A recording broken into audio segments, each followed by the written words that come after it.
The church was a picture-perfect scene. White lilies adorned the pews. Soft music played in the background, and guests whispered excitedly, eagerly, waiting for the bride to make her grand entrance. Mary and David had been the talk of their social circles.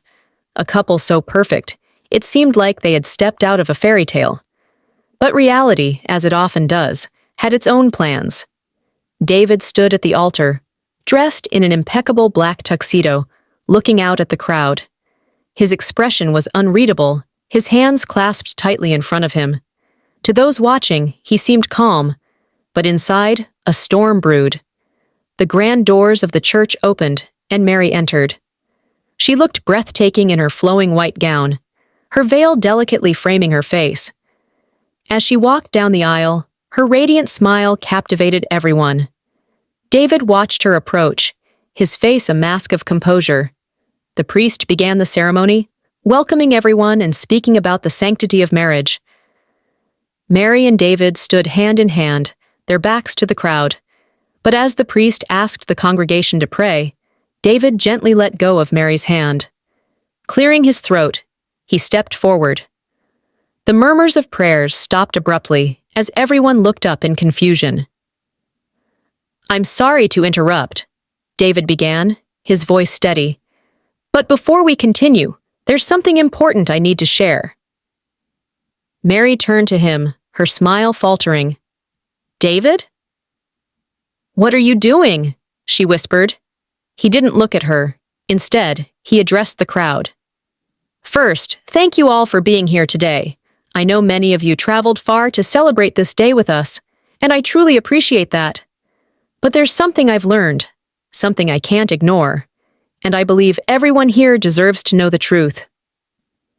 The room fell silent, save for a few murmurs of confusion. Mary's parents exchanged nervous glances, while David's family looked on in concern. David reached into his pocket and pulled out a stack of printed papers. "2 nights ago, I received a message from a man named Jake. He told me he had been in a relationship with Mary for 3 years. At first, I thought it was some cruel prank, but then he sent me these screenshots of their messages, pictures of them together, and even receipts from trips they took." A collective gasp echoed through the church. Mary's eyes widened in shock. "David, stop!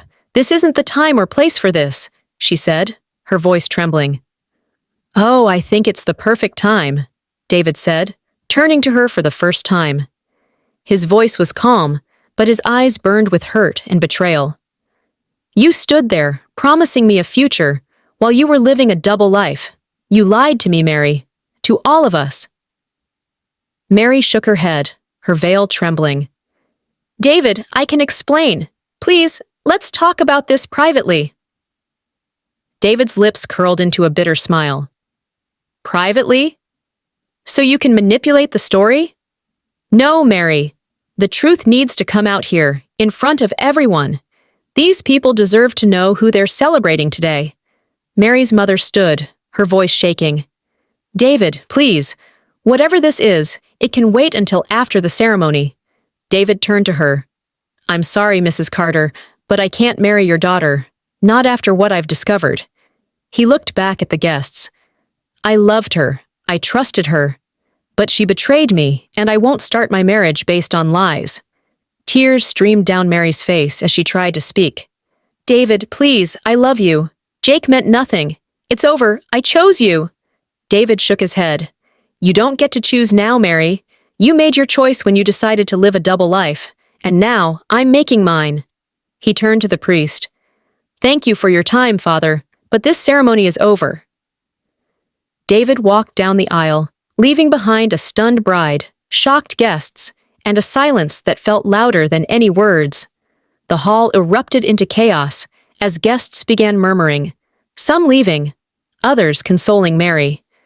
She stood frozen at the altar, her perfect day shattered.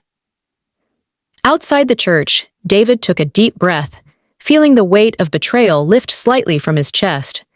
He knew the road ahead would be difficult, but at least it would be honest. And as the sun shone down, David walked away, leaving behind not just a wedding, but a life built on lies.